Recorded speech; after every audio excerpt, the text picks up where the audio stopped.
नमस्कार साथियों। तो आज है 8 ऑफ जून 2026। दोस्तों, हर एक पल जियोपॉलिटिक्स की रंग बदल रहा है। जैसे कि सबसे पहले आज सुबह जब ये खबर मिला था, ईरान ने मिसाइल स्ट्राइक किया है इजराइल के ऊपर, वो भी लगभग 2 महीने बाद। और मार्केट दोस्तों कुछ इस हिसाब से रिएक्ट किया। एकदम शुरू में गैप डाउन ओपनिंग, फिर बीच में रिकवर करने की कोशिश, फिर एकदम से सेकेंड हाफ में गिर गया। और निफ्टी फिफ्टी तो मैं कहूँगा आज बहुत कम ही गिरा। अगर आप देखेंगे एशियन पैसिफिक मार्केट, जो आपको मैं लास्ट वीडियो में दिखाया था, most of the Asian Pacific market 2%, 2.5%, south Korean market 8% करके क्रैश किया।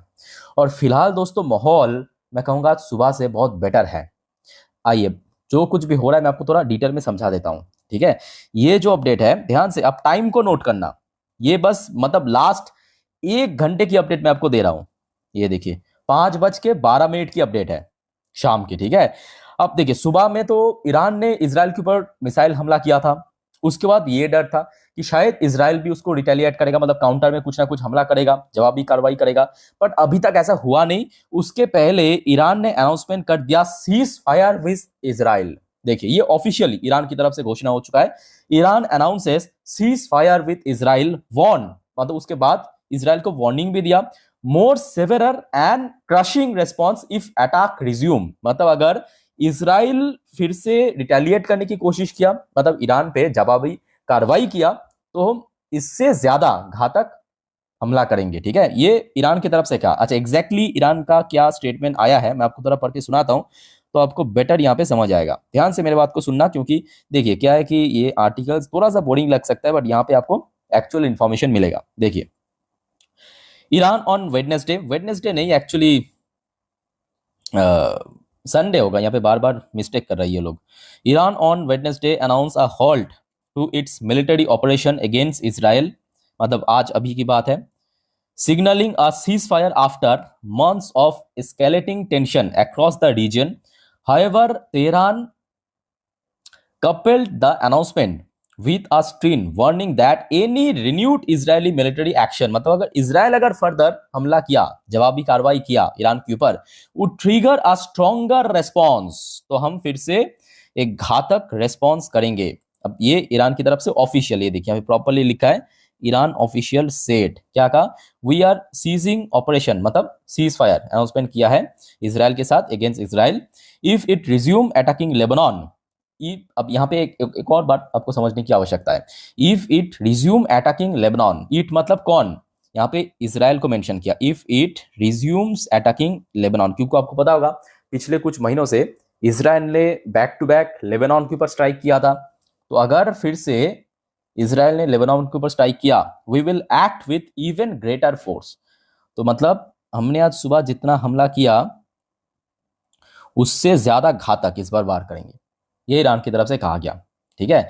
अब ये देखिए, ये खबर जैसे ही आया है, ये अभी की अपडेट है, मतलब शाम के 5:12 की अपडेट आप देख सकते हो।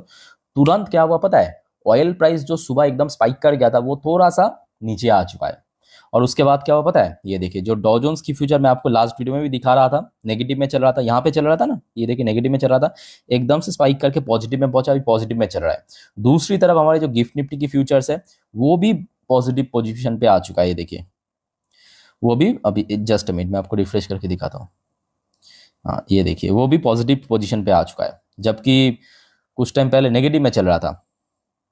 अभी फिलहाल 23,218 पॉइंट पे चल रहा है। मतलब आज दोपहर को जब हमारे इंडियन मार्केट क्लोज हुआ तो उस टाइम पे जो गिफ्ट निफ्टी की क्लोजिंग पोजीशन था, अब देखिए 6:32 की रियल टाइम डेटा, एग्जैक्टली वहां से 40 पॉइंट फिलहाल ऊपर चला। अब देखिए 40 पॉइंट ऊपर, मतलब ऑब्वियसली बात है कि बहुत अच्छा पोजीशन तो नहीं है। आज रात में जब यूएस मार्केट खुलेगा या कल सुबह तक क्या माहौल बनता है उसके ऊपर सब कुछ डिपेंड करेगा। बट दोस्तों यहाँ पे एक बहुत बड़ा चांस है कि इस बार इजराइल शायद कुछ रिटेलिएट नहीं करेगा। ऐसा मैं क्यों कह रहा हूं, क्योंकि उसके ठीक तुरंत बाद एक और खबर मिला 5:36 पे, लगभग 5:30 के आसपास, कि जैसे ही ईरान ने जो इजराइल के ऊपर हमला करना हॉल्ट किया है या बंद किया है या सीज फायर के अनाउंसमेंट किया है, ट्रम्प नेतन्याहू फोन पे बात कर रहे हैं अभी, speak as Iran announce halt to strike against Israel. अब यहाँ पे क्या चल रहा है मैं आपको थोड़ा पढ़ के समझाता हूँ, ध्यान से सुनना मेरे बात को, क्योंकि अभी ना क्या बात है कि हर एक घंटा आपको कुछ ना कुछ सुनने को मिल रहा है, कुछ ना कुछ हो रहा है, और उसके ऊपर पूरा मार्केट रिएक्ट कर रहा है। देखिए, US president Donald Trump and Israeli prime minister Benjamin Netanyahu spoke by phone on Monday, मतलब अभी की बात है, अभी अभी 1 घंटा भी पूरा नहीं हुआ, according to a report by Israeli channel 12 की तरफ से कहा गया है। ठीक है, the conversation came shortly after Iran announced halt to its military operation against Israel। जैसे ईरान ने यह घोषणा किया मिलिट्री ऑपरेशन हॉल्ट की, following the first exchange of fire between the two sides since a cease fire took effect in April. Clear हो चुका है।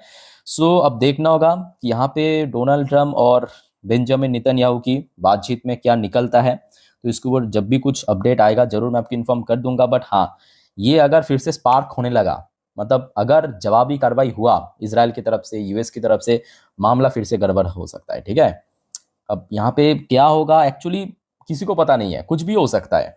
Okay, अब देखिए हम निवेशक हैं, निवेशक की पॉइंट ऑफ व्यू से अगर हम बात करें, ये जो एक टेम्पोररी बेसिस पे सीज फायर आप कह सकते हो, जो भी हुआ है आज अभी अभी, उसका एक पॉजिटिव इंपैक्ट पड़ सकता है कुछ स्पेसिफिकली शेयर्स पे। ठीक है, चलिए उसके ऊपर मैं आपको लेके चलता हूँ, पूरा लिस्ट आपको मैं दिखा दूंगा, रख देना। अच्छा, सबसे पहली बात देखिए, आज जो ऑयल प्राइस में गेनिंग हुआ था, जो सुबह इंसिडेंट हुआ था ईरान की तरफ से इजराइल के ऊपर हमला, उस वजह से हमने देखा था जितने भी ओएमसी सेक्टर की कंपनी, ओएमसी मतलब ऑयल मार्केट कंपनी, उसमें काफी गिरावट हुआ था। वो तो होना ही था, क्योंकि ऑयल प्राइस अगर बढ़ गया तो जितने भी रिफाइनरी कंपनी है उसको नुकसान होगा मार्जिन इश्यूज की वजह से। कल कहीं ना कहीं अगर सेम माहौल बन गया, या सुबह तक अगर माहौल थोड़ा इंप्रूवमेंट हुआ, ऑयल प्राइस में अगर गिरावट हुआ, तो कहीं ना कहीं जितना भी ओएमसी कंपनीज है, चाहे यहाँ पे बात करें इंडियन ऑयल की, चाहे यहाँ पे बात करें भारत पेट्रोलियम की यानी बीपीसीएल, एचपीसीएल, आपके रिलायंस इंडस्ट्री आप जरा सोचिए कि मतलब अब 52 वीक्स लो पे चल रहा है। Seriously Reliance industry 52 weeks low पे चल रहा है, इतना बुरा स्थिति। अब ये तो होना ही था, क्योंकि ऑयल प्राइस जितना स्पाइक करेगा उतना ही दिक्कत होगा। रिलायंस की मेजोरिटी ऑफ रेवेन्यू वही से ही बनता है, ऑयल रिफाइनरी से। तो ये जो ओएमसी सेक्टर है, ये कहीं ना कहीं कल रिकवर कर सकता है अगर ऐसा माहौल रहा तो। मेरे बात को अच्छे से क्लियरली सुनना, जो आपको मैं कंडीशन बता रहा हूं, जो भी माहौल है यही माहौल अगर कंटिन्यू रहा तो, अगर इस बीच में अगर कुछ अच्छा हो गया तो और बढ़िया है, मैं तो चाहता हूँ और अच्छा हो जाए, बट अगर कुछ और खराब हो गया तो किसी के हाथ में नहीं है। ठीक है, तो ओएमसी सेक्टर हो गया। इसके अलावा देखिए जितने भी प्राइवेट बैंकिंग सेक्टर है, पीएसयू नहीं, पीएसयू बैंक में थोड़ा लेट इंपैक्ट पड़ेगा, बट प्राइवेट बैंक में सबसे पहले इंपैक्ट पड़ेगा। और यही वजह है कि आज बैंक निफ्टी जितना ना गिरा, बट प्राइवेट बैंकिंग शेयर्स में आज उससे ज्यादा हमें गिरावट देखने को मिला। पीएसयू बैंक में आज उतना गिरावट नहीं था, आई थिंक आप लोगों ने भी नोटिस किया। आज एचडीएफसी बैंक देखिए लगभग 1% के ऊपर गिरा, आईसीआईसी बैंक भी ऑलमोस्ट 1% के आसपास गिरा, एक्सिस बैंक में भी थोड़ा बहुत वीकनेस था। ठीक है, तो ये सब शेयर में भी कल रिकवर हो सकते हैं अगर माहौल ऐसा ठीक ठाक रहा तो। दूसरी इंपॉर्टेंट सेक्टर्स है कमर्शियल व्हीकल्स की, जो सेक्टर्स है या शेयर्स है, पैसेंजर व्हीकल्स नहीं, कमर्शियल व्हीकल्स, क्योंकि इनको भी काफी प्रॉब्लम होगा अगर ऑयल प्राइस स्पाइक कर गया तो, या ऑयल प्राइस अगर गिर गया तो अशोक लैंड हो गया, जिस वजह से आज अशोक लैंड की शेयर ये भी शायद बहुत नीचे आ चुके हैं, लास्ट कुछ महीने की लोएस्ट पॉइंट पे आ चुका है। टीएमसीबी टाटा मोटर कमर्शियल व्हीकल्स, ये भी आज गिरा, इसमें भी रिकवर हो सकता है। बट एक ही कंडीशन मैं बार बार कह रहा हूँ, अगर ऐसा माहौल रहा तो कल सुबह तक, समझ आ रहा है मेरी बात। अच्छा, इसके अलावा जो पेंट सेक्टर है इसको भी काफी बेनिफिट पहुंचेगा, ये भी रिकवर हो सकते हैं, क्योंकि जितने भी पेंट कंपनीज है उसका जो पेंट बनता है ना, उसका जो बेस बनता है या जो रॉ मटेरियल वो क्रूड ऑयल से ही बनता है, उसको प्रोसेस करते हुए बनता है। ठीक है, तो जिस वजह से जितने भी पेंट कंपनीज है या टायर ट्यूब सेक्टर्स है उसको भी यहाँ पे बेनिफिट पहुंचेगा। अब देखते हैं कि ऐसा माहौल कब तक रहता है, या अभी जो चर्चा चल रहा है कि डोनाल्ड ट्रम्प और नेतन्याहू के बीच जो बातचीत चल रहा है, वार्तालाप चल रहा है, इसका आउटकम कैसा निकलता है।